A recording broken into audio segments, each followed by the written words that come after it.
El Señor les bendiga.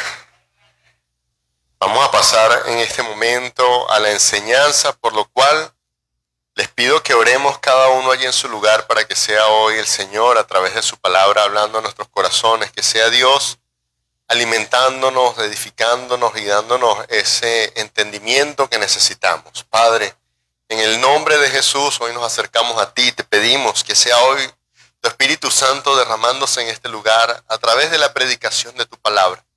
Tu Espíritu Santo nos dé hoy entendimiento, luz, alumbre, Señor. Lo que necesitamos hoy escuchar, lo que necesitamos recibir, y seas Dios dándonos a cada uno de nosotros de tu palabra como ese sustento que tanto anhelamos y necesitamos, Señor. Todos los que estamos acá hoy venimos con necesidades diferentes, pero hay una necesidad, Señor, que es común, y es recibir tu palabra. Hoy sácianos de tu palabra en el nombre de Jesús. Amén y amén. Vamos a buscar rápidamente el Evangelio de Mateo y vamos a ubicar el capítulo 26. Evangelio de Mateo, capítulo 26.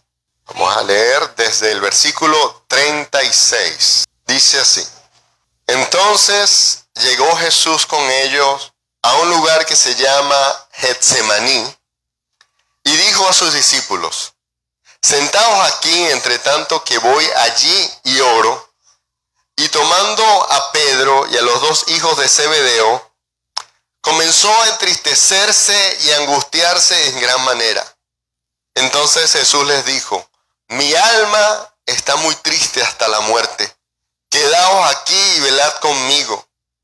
Yendo un poco adelante, se postró sobre su rostro, orando y diciendo: Padre mío, si es posible, pase de mí esta copa, pero no sea como yo quiero, sino como tú. Vino luego a sus discípulos y los halló durmiendo, y dijo a Pedro: ¿Así que no habéis podido velar conmigo una hora? Velad y orad para que no entréis en tentación. El espíritu a la verdad está dispuesto, pero la carne es débil. Otra vez fue y oró por segunda vez diciendo: Padre mío, si no puede pasar de mí esta copa sin que yo la beba, hágase tu voluntad. Vino otra vez y los halló durmiendo, porque los ojos de ellos estaban cargados de sueño, y dejándolos se fue de nuevo y oró por tercera vez, diciendo las mismas palabras.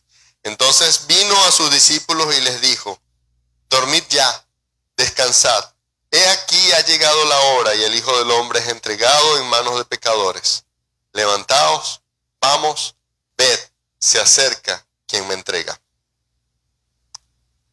Alguien ha descrito la vida cristiana como una interminable lucha entre dos voluntades. Entre el deseo de querer hacer la voluntad de Dios, pero al mismo tiempo la materialización de la voluntad humana. Y si tú eres cristiano y lo has notado desde hace algún tiempo, pues te fijarás que en todo momento, en cada día, en cada instante de tu vida, ves palpable, lo ves presente en diferentes áreas, esa lucha que hay entre querer hacer la voluntad de Dios y al mismo tiempo un deseo interno tuyo en querer que se haga tu voluntad. En ocasiones oramos a Dios y le decimos al Señor que se haga tu voluntad, pero luego metemos por allí una pequeña sugerencia, una objeción, pero que sea de esta manera, Señor. A veces oramos pidiéndole al Señor dirección para conocer su voluntad, pero al mismo tiempo le damos un pequeño indicio, una pequeña ayuda al Señor para que Él sepa qué es lo que nosotros queremos. Pues aunque cada uno de nosotros tiene sueños, anhelos, deseos, metas en su vida, pues también hemos aprendido que lo más importante para cada uno de nosotros es hacer la voluntad de Dios.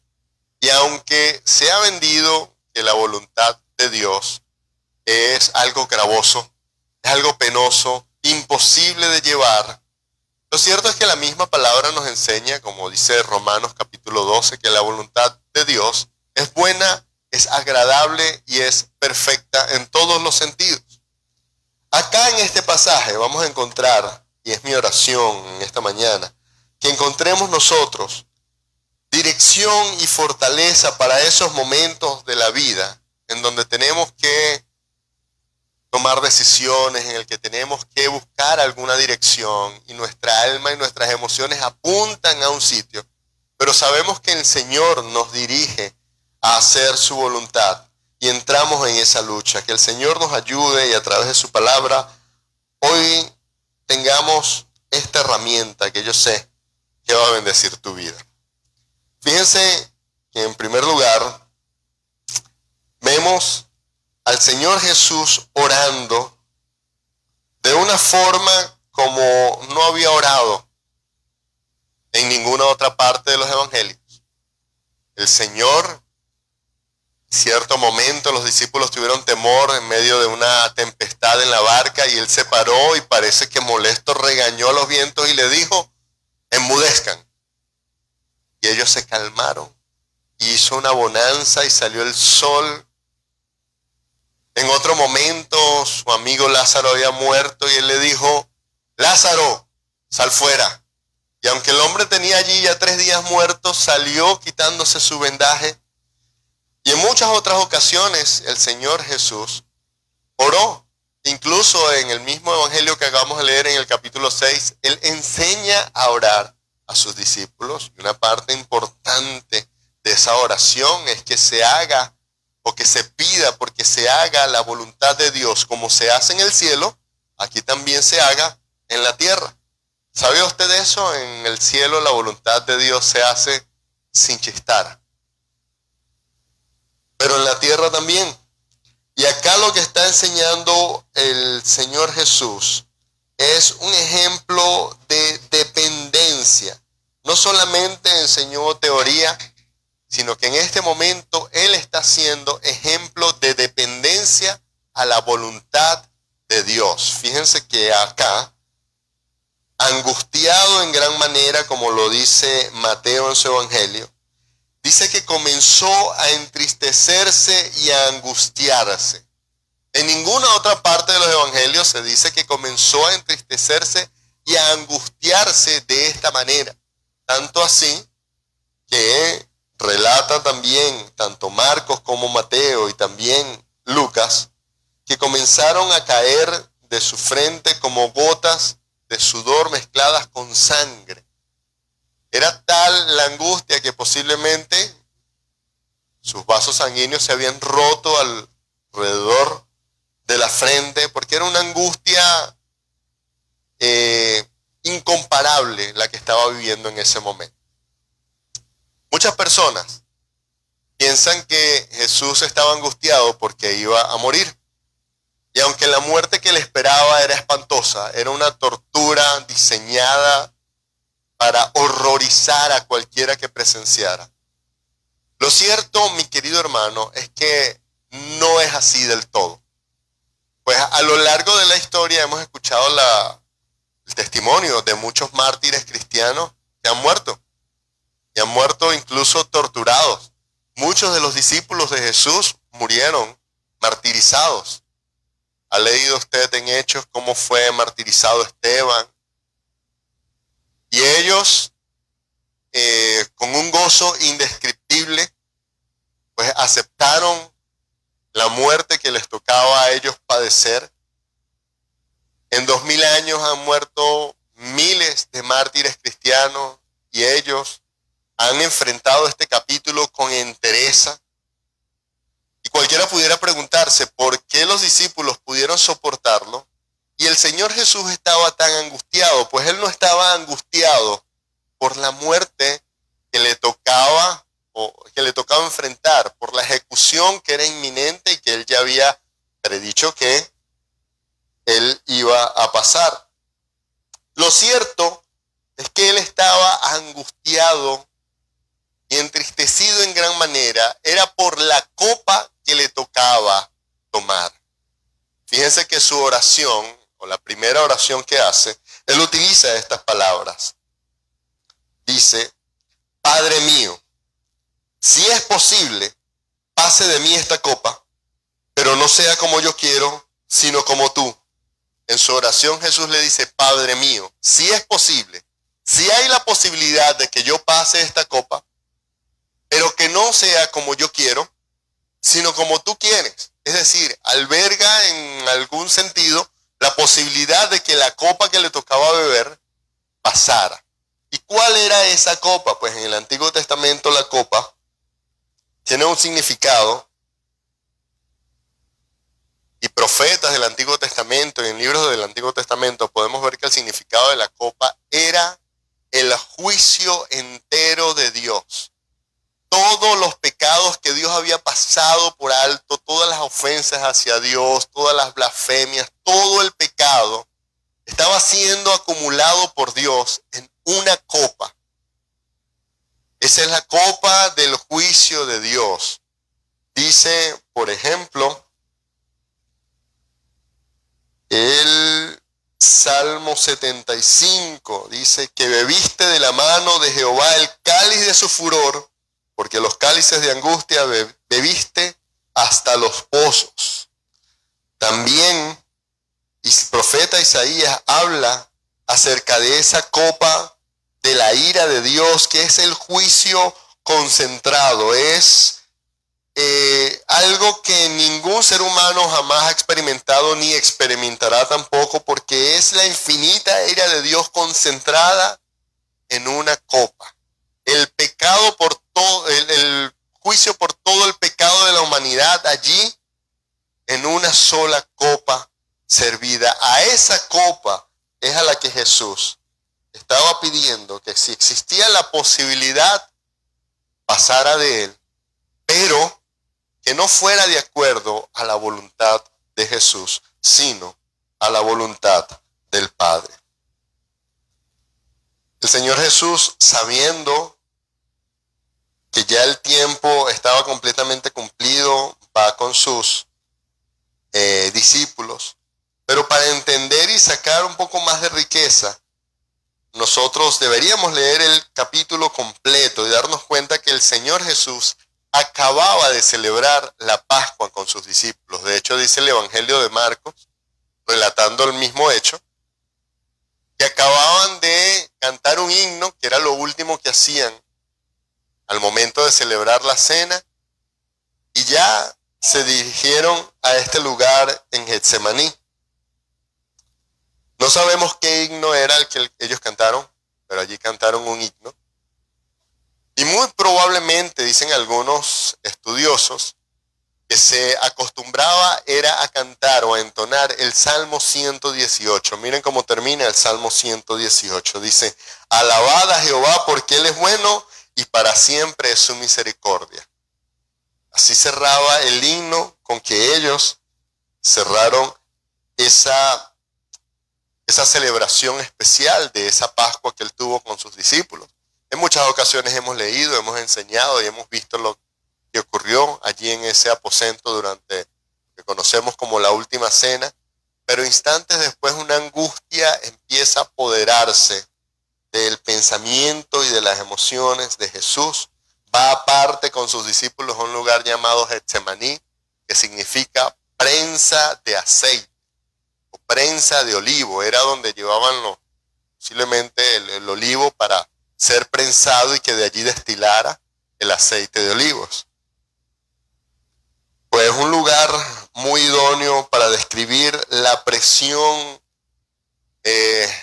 psicológica, mental, emocional que estaba sintiendo el Señor Jesús, tanto que pone a sus discípulos a orar y toma a 3 de ellos especialmente. Dice que tomó a Pedro, también tomó a Jacobo y tomó a Juan, que eran los hijos de Zebedeo, y ellos los toma aparte y les dice, por favor, oren aquí, velen acá conmigo.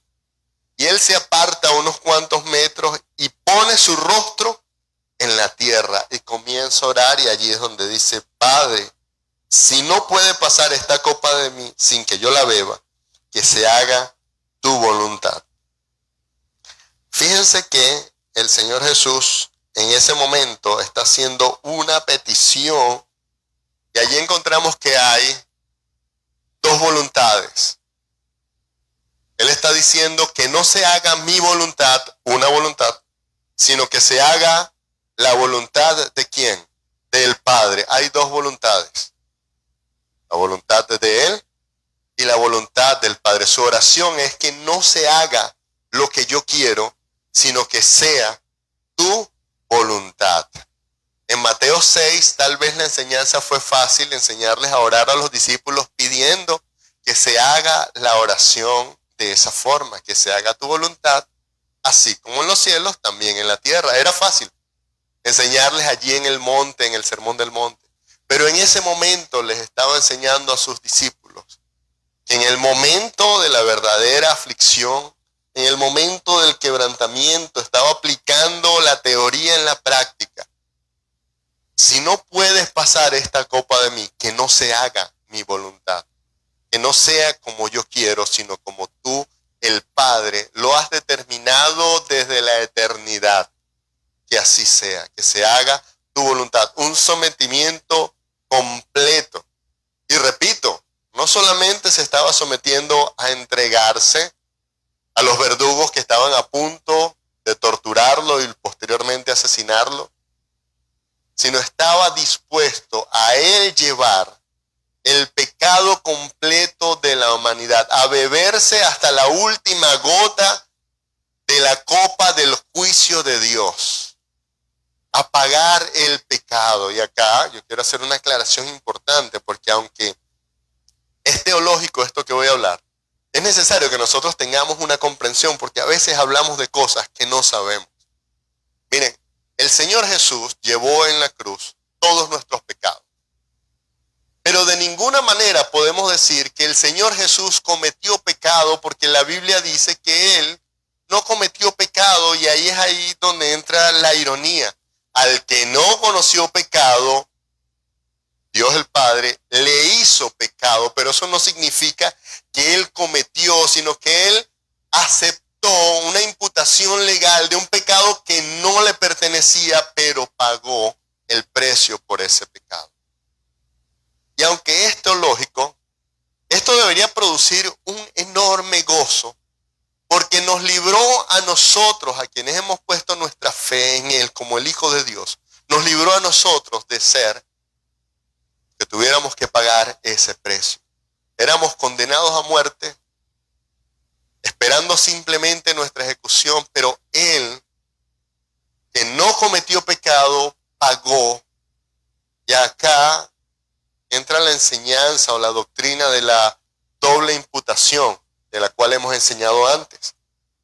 En primer lugar, Él que era inocente fue imputado culpable, y nosotros que éramos culpables somos imputados justos. No por un acto de nosotros, sino que su justicia contó a favor de nosotros.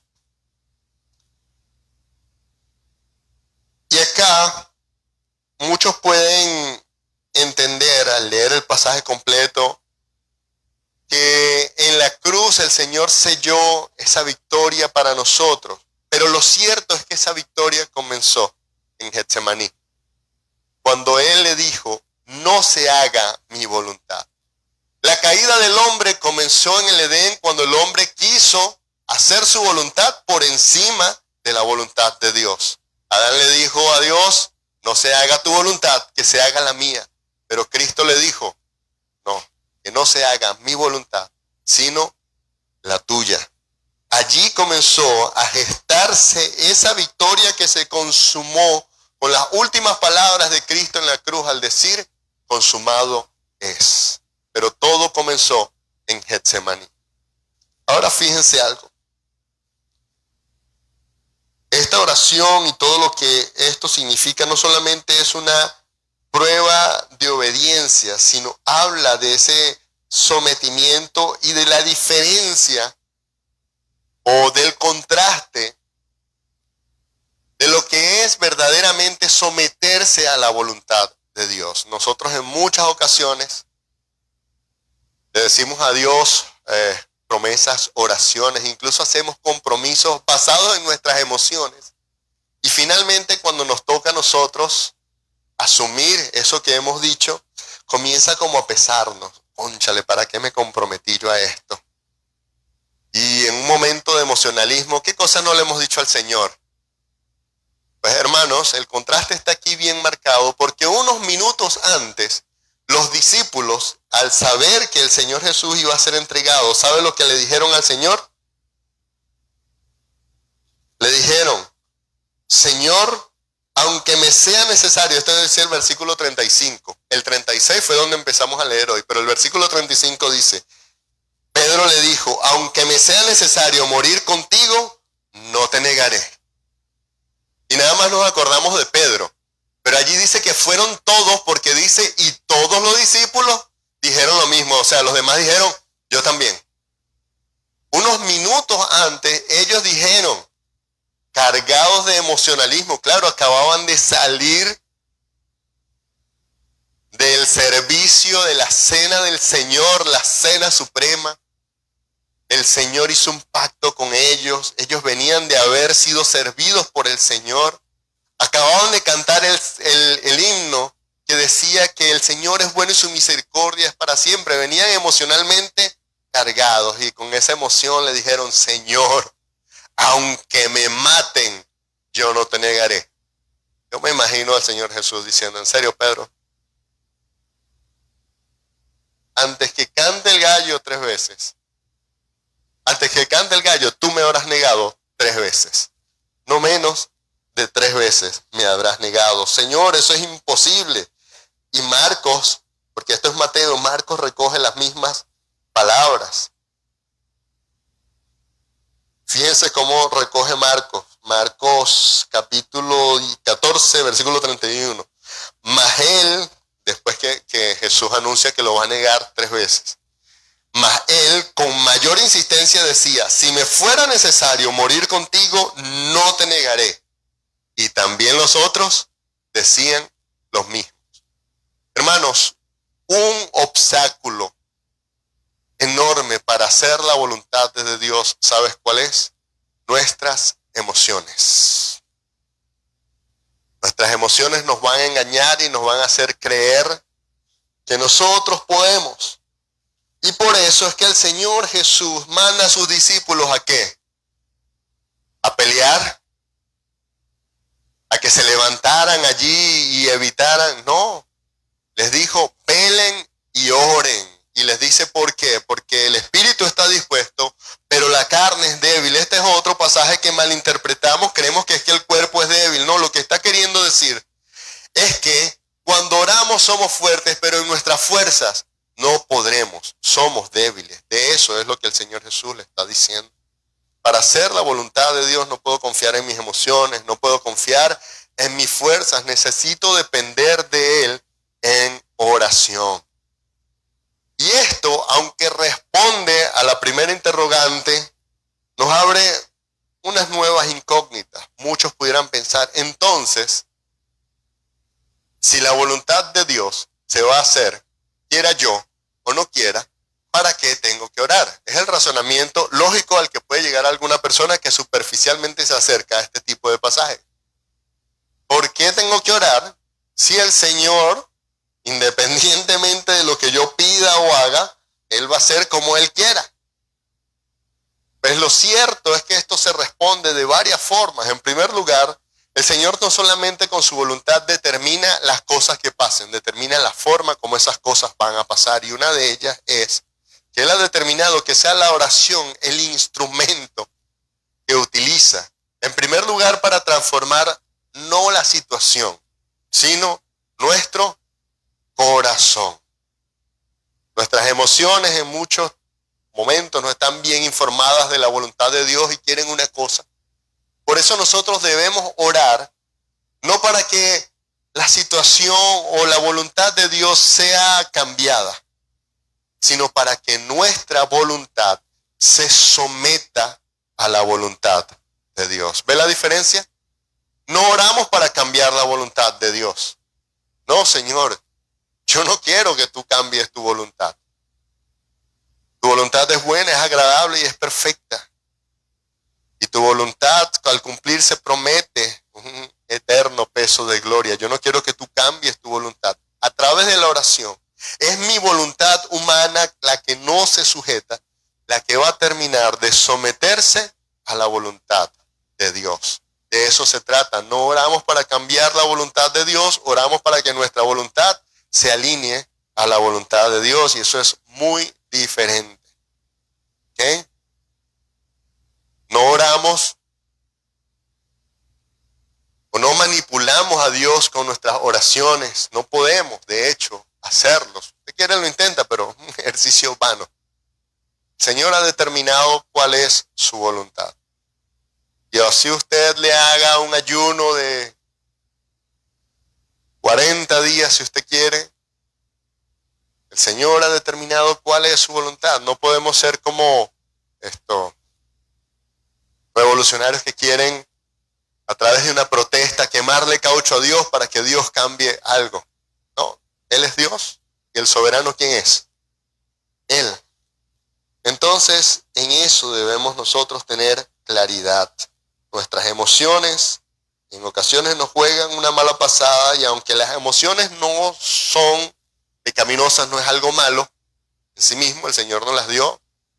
Y hace un rato las disfrutábamos cuando cantábamos, ¿verdad? Libre. ¿Cuántos se disfrutaron ese tema? Las emociones, el Señor nos las ha dado para disfrutarlas, pero en el momento que tú quieras hacer la voluntad de Dios, tú tienes que pararte firme y reconocer. Fíjense que el Señor Jesús, siendo Dios, reconoció algo. En ese momento Él se paró y dijo, estoy angustiado. Reconoció en su humanidad cuáles eran sus emociones. Reconoció que sus emociones estaban inestables en ese momento. Era Jesús, era Dios, y reconoció delante de sus discípulos que sus emociones no estaban bien. ¿Qué hizo? Se puso a orar. Puso su rostro a tierra con la misma magnitud de la angustia. Fue su oración. Puso su rostro a tierra y comenzó a orar, y le pidió a sus discípulos, oren para que no entren en tentación. Entonces vemos que efectivamente las emociones pueden jugarnos a nosotros malas pasadas. Así como los discípulos le dijeron una vez, aunque me maten no te negaré. Apenas a Pedro, usted puede leerlo unos versículos más adelante, alguien lo reconoce, tú no andabas con él. Yo no lo conozco, mujer. Y hasta se molesta que no, yo no era. Fíjense cómo las emociones pueden engañarnos de tal manera. Así que oremos, porque el Espíritu está dispuesto para hacer la voluntad de Dios. El Espíritu quiere, el Espíritu está dispuesto, pero en nuestras fuerzas no vamos a poder hacerlo. La carne es débil, por eso necesitamos someternos a Dios. Ahí hubo, como dije, se empezó a gestar, a consumar una victoria. Pero hay una diferencia entre lo que busca la voluntad de Dios y lo que busca la voluntad del hombre. La voluntad del hombre siempre va a buscar atajos. La voluntad del hombre busca evitar el quebrantamiento para obtener la gloria. Pero así no funciona, porque aunque la voluntad del hombre pueda sortear temporalmente el quebrantamiento, su final no es hacer la voluntad de Dios, y por lo tanto no hay gloria en eso. Si el Señor Jesús no hubiese tomado esa copa, entonces tú y yo fuéramos igual de merecedores de condenación eterna. No hay gloria en eso. Y Él prefirió pasar por ese instante de quebrantamiento, y ahora nosotros gozamos de gloria eterna. Y así es cada día de nuestra vida. Nuestra voluntad nos va a buscar, la propia voluntad va a buscar atajos para no hacer la voluntad de Dios, creyendo que en eso vamos a encontrar un alivio temporal de algunas cosas. Pero la voluntad de Dios es tan perfecta que aunque tú creas que es algo gravoso para ti, el Señor termina transformando. Y bueno, acá pudiéramos hablar toda la mañana de casos interminables, de cómo cada uno de nosotros en algún momento se sometió a la voluntad del Señor. Y el Señor respondió y cambió y transformó las cosas de tal manera Y nos sorprendió que nosotros nada más pudimos caer y decirle gloria al Señor, gloria a Dios. De eso se trata. Por eso, hermanos, en muchas ocasiones creo que el peligro de nosotros es que hablamos de más, así como los discípulos. Nuestras emociones nos hacen comprometernos y decir que vamos a hacer cosas. Pastor, y sí, no, cuente conmigo. Yo voy a hacer, sí, pastor, cuente con mi servicio. Ay, no, pastor, pero así no era que yo quería la cosa. Así no era como yo me lo imaginaba. Porque en el momento que nuestras emociones están arriba, ese es el momento en que debemos cuidarnos más, sobre todo de las cosas que decimos delante del Señor. La obediencia de Jesús determinó todo. Fíjense que hay un cambio, no sé si usted lo notó, pero hay un cambio en la oración de Jesús. Cuando Él ora por primera vez, dice en el versículo 39, Padre mío, si es posible, pase de mí esta copa. Es decir, alberga una posibilidad. Si es posible, pasa de mí esta copa. Pero más adelante, vuelve a orar y vean cómo dice. Versículo 42, otra vez fue y oró por segunda vez. Padre mío, si no puede pasar de mí esta copa sin que yo la beba, hágase tu voluntad. Hay un sometimiento, ya no hay una opción de pasar. Ahora afirma, si no puedes pasar esta copa, entonces que se haga tu voluntad. Ese es el resultado de una oración así, al sometimiento a la voluntad de Dios. Hermanos, a veces nosotros creemos que necesitamos ser como cazadores de la voluntad de Dios, que necesitamos un detector para ver por dónde va la voluntad de Dios y nosotros caminar en esa dirección. Pero si usted quiere conocer la voluntad de Dios, usted nada más tiene que leer su palabra. Ahí está el consejo de Dios, todo lo que Él ha determinado, que ahí está escrito y que es necesario para nuestro crecimiento y para nuestra dirección. Todo lo encontramos allí. El problema es que nosotros queremos un detector, algo que sea más fácil. Señor, que yo no me tenga que leer ese libro. Dame un sueño mejor para saber cuál es. Manda a una persona y que la persona me lo confirme. Allí está expresa, miren, hombres murieron por defender esa palabra. ¿Y tú quieres que el Señor haga una excepción contigo? Todo lo que necesitamos está allí. Ay, jóvenes. Muchas veces hablo con los jóvenes. Porque ellos me dicen, sí, yo quiero hacer la voluntad de Dios, pastor, pero que sea Él, el que sea mi esposo.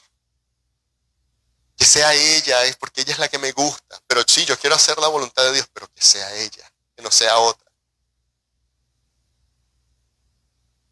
¿Y es cristiano?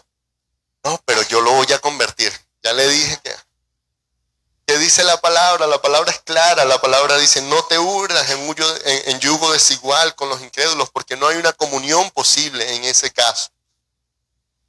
Pero nosotros queremos ahí inventarnos unos versículos para tratar de cuadrar allí las cosas.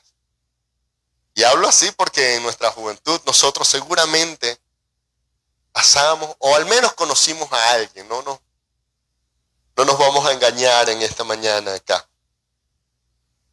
¿Qué dice la voluntad de Dios? En ocasiones queremos justificarnos y engañarnos. Bueno, aquí me dieron estos números, pero si yo me quedo con esto, guardo por aquí, nadie se va a dar cuenta.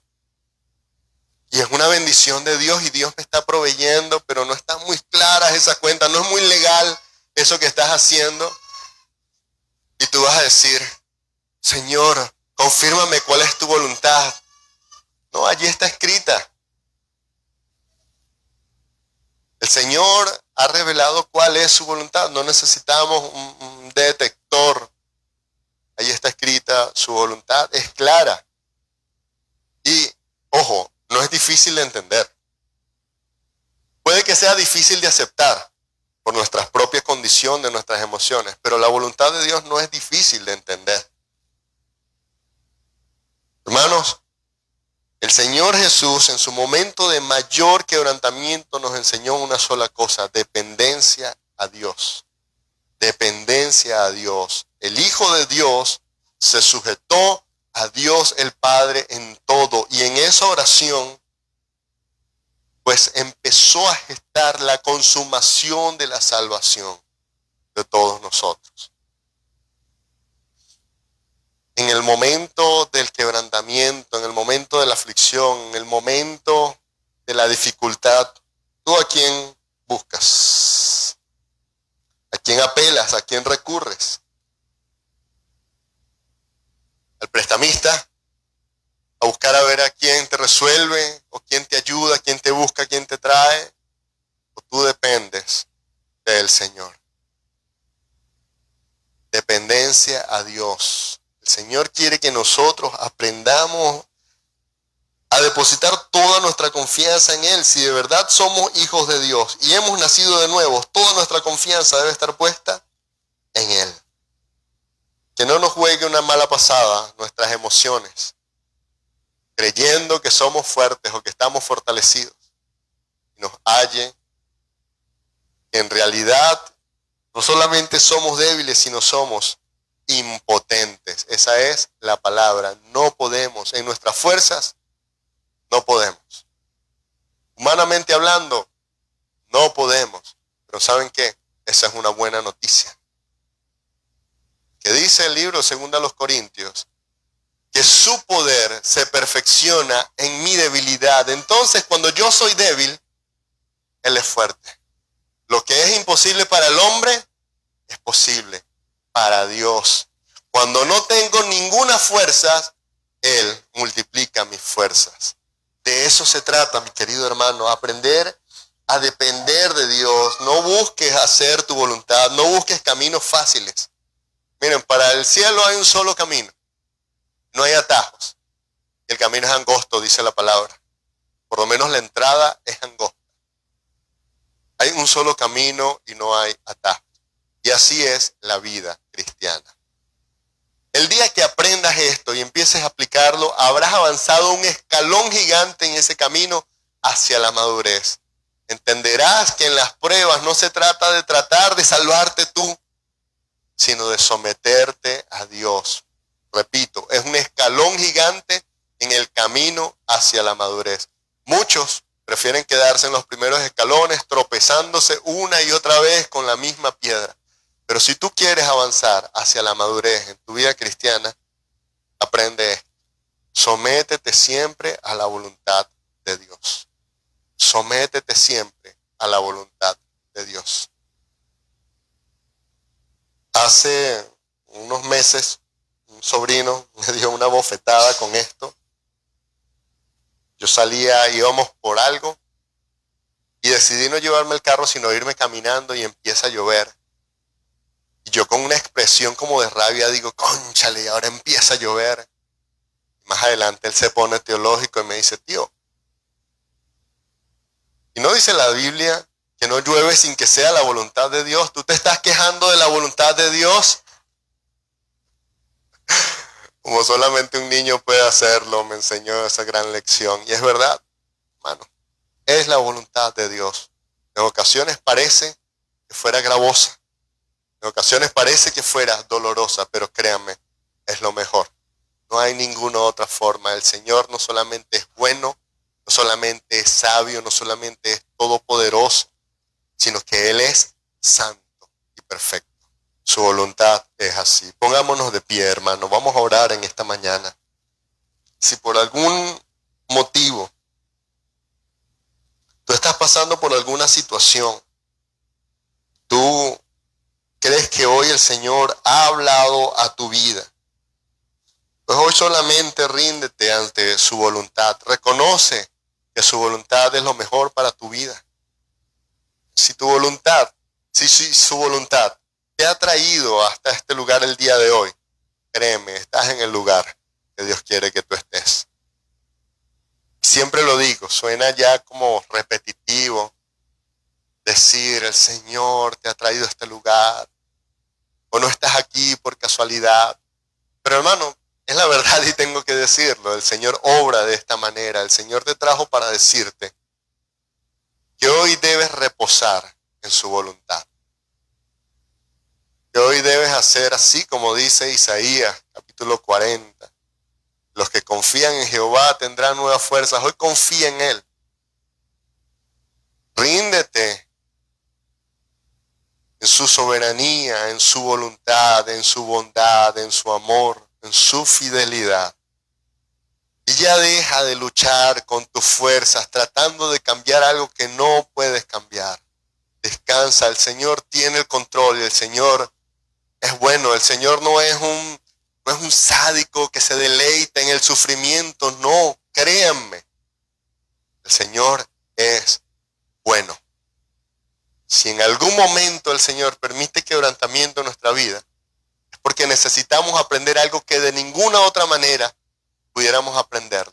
Si el Señor permite algo de quebrantamiento en nuestras vidas, es porque Él nos ama, porque es bueno. Padre, en el nombre de Jesús, oro en esta mañana y te pido, Señor, que sea tu Espíritu Santo hoy, Señor, haciendo ese milagro de poder abrir nuestros ojos y ver, Señor, cómo tú estás obrando, cómo tú estás haciendo, Señor, y aunque nosotros no podamos verlo, o no podamos ver los cambios que quizás quisiéramos ver, Señor, yo sé que tú estás al control de todo lo que está sucediendo, que tú no te has olvidado de nada, ninguna oración que yo he hecho, Señor, ha sido olvidada por ti. Tú conoces mi corazón y tú conoces, Señor, todo lo que puede angustiarme, pero hoy decido descansar en tus brazos, en tu soberanía, en saber que tú tienes el control y que tú puedes y quieres, Señor, hacerlo. Tú eres, Señor, más sabio que yo, más bueno que yo y más poderoso que yo. Y por sobre todas las cosas, Señor, eres más santo que yo. Por lo cual yo hoy solamente tengo, Señor, que darte la gloria a ti. Porque con tu palabra me enseñas, Señor, y me llevas camino a esa madurez que yo necesito alcanzar. Ya hoy depongo mis armas y dejo de luchar contra ti, contra tu voluntad, Señor. Y solamente me declaro como rendido, sometido, Señor. Y ahora sí puedo decir que se haga tu voluntad. Que en mi vida, Señor, se haga tu voluntad. Que no sea como yo quiero.